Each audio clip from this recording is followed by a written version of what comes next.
What is up, y'all? It's your boy Alan back with another video, and it's my last full day here in Saigon. It's truly a bittersweet moment, and I'm gonna try to enjoy the rest of my day. And I want to talk about what I've really enjoyed about being in Vietnam for the last 2 weeks and why I've really enjoyed my time here. This video is mainly going to be talking about Saigon because that's where I spent the majority of my time. But number one is, I think with any country you visit, it's always going to be the people at the end of the day, because the people are what create the culture. And without all the people here, there would really be no culture. And the people here have been so welcoming and helpful throughout my travels, and they're always trying to lend a helping hand to me, or yeah, anytime I've needed help or recommendations, they're always down to help. Nobody's turned a side eye to me. Maybe they have. I haven't noticed, but in general, everybody's been really nice. It's from the green SM drivers helping me unbuckle my helmet for the first few times because I couldn't figure it out, to being at the hotel or my Airbnb and the folks recommending me things to do, eat, places to go, so I can maximize and make the most out of my time here in Vietnam, to the dates I've gone on with folks, and they're always so helpful, sending me recommendations on what I should be doing, what should I be eating, and just showing me their favorite spots. And that really makes this country feel very welcoming to a solo traveler like myself that knows absolutely nobody in this country and has just been trying to make the most of his time while unemployed. What I've also really liked about Saigon has been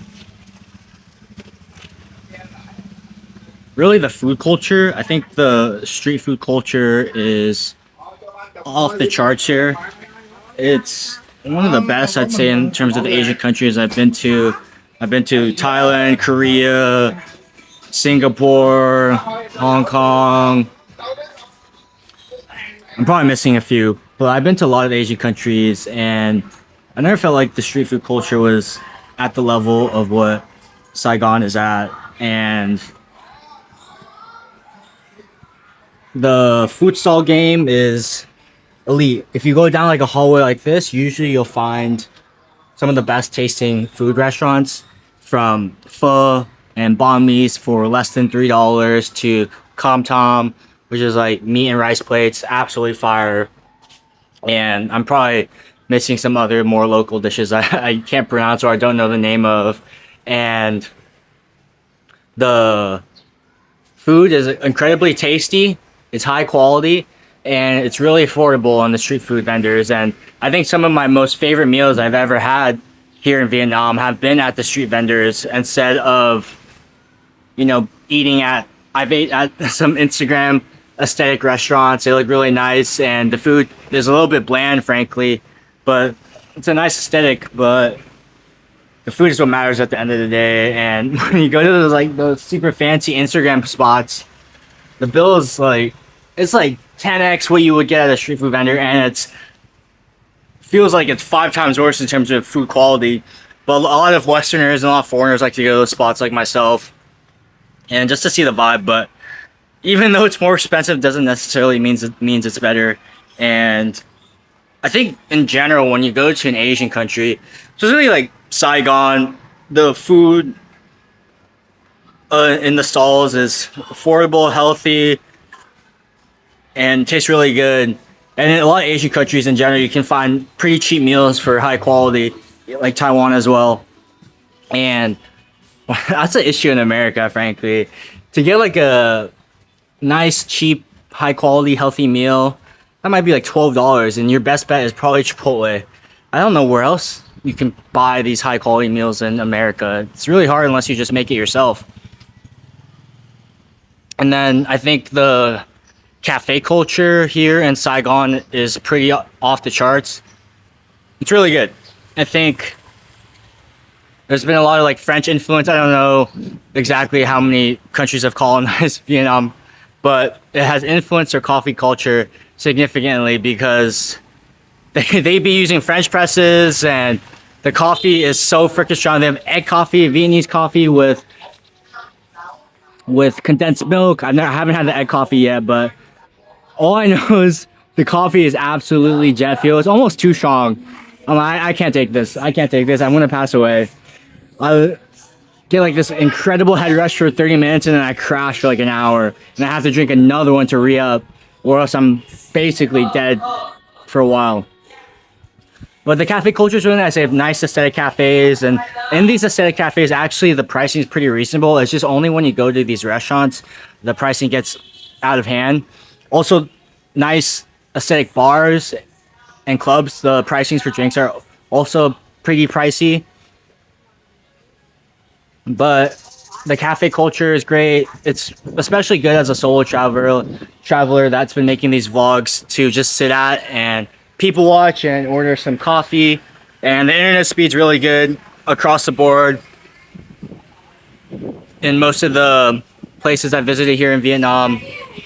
And yeah, I haven't had too much latency in my internet, so it's not a bad place to be a digital nomad in terms of the coffee culture and cafes. And I haven't done really much co-working spaces, but because I usually like to just work at my Airbnb and make these videos.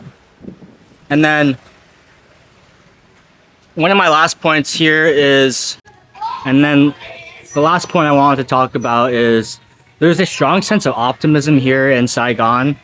I haven't visited the other cities yet, but from my experience in Saigon, there is this buzz in the air where I don't know if it's always been like this, but this country just really feels like it's on the come up from a country that was probably one of the poorest countries in the world, and the last 20 years has been pretty remarkable to see all the development they've been having and their economy really growing and booming and all the opportunities that are being created here in Vietnam. And I think you can feel that in the air with the interactions of the people just smiling and being really helpful. And there's always people on the go hustling. You see ladies selling vapes at 1 a.m. to people like myself.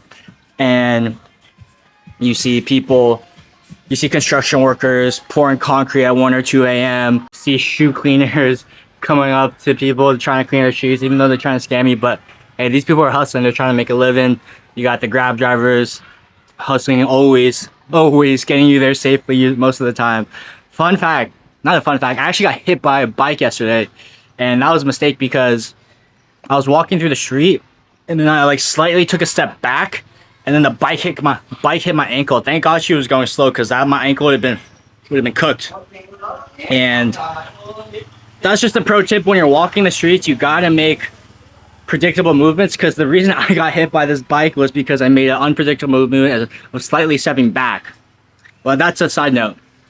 And there is a optimism in the air of a lot of economic opportunity. There's a lot of young people, a lot of smart young people, super hungry. Frankly, a lot of people that were in the States are coming to Vietnam to open up businesses.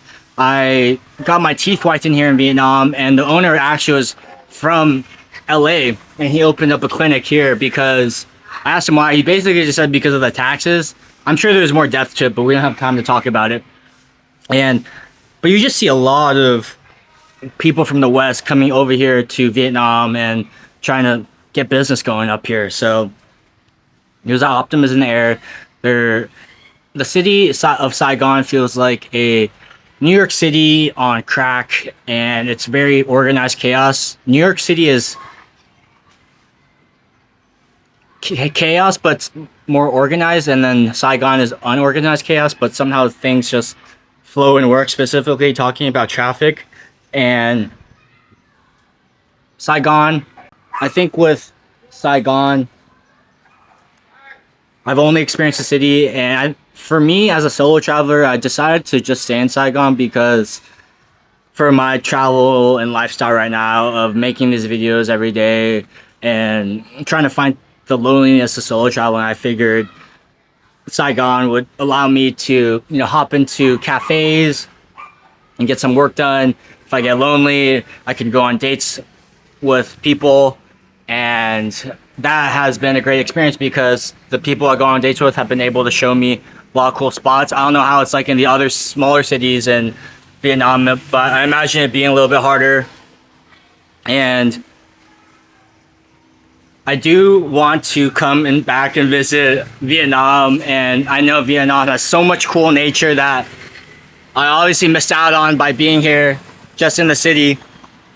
And I do, hopefully I will be back here soon in Vietnam, sooner rather than later, so I can see more of the culture, more of the nature. But I'm glad I did my 2 weeks here in Ho Chi Minh or Saigon. I've heard mixed reviews on it from my friends. Some of my friends like the more cultural aspect of it, and I think maybe I'm missing that Hanoi. And apparently I was talking to a local, some of them prefer just being in Hanoi during the daytime because it's like more chill and there's more culture to it and the weather's a little bit better, but they want to be here in Saigon at night because there's just so much going on at night. You can go to a bar or club if you want. You can just chill on the street till 1 or 2 a.m. and just enjoy the vibes. But yeah, it's also kind of my traveling style of, I don't really want to bounce around cities too much as a solo traveler, and I feel like I've been able to meet new friends, people here in Vietnam and Saigon. And yeah, those are my 3 main reasons why I really enjoyed being here in Vietnam are the people, number 1. No matter where you go in the world, it's always the people that matter. And number 2, the food culture. Street food culture is off the charts, super affordable, cheap and good. And then number 3, it's just a vibrant city. You got cafe culture, nightlife, bars. There's a lot of young people hustling. There's optimism in the air of a developing country on the come up. And the people I've met have been so warm until I got hit by a car and she was yelling at me about a bike, but whatever. But most people here are really nice. Obviously, people do get annoyed. It's a big city. What can you do, right? So that's my stream of thought video for today. I'll see everybody in the next one. Peace.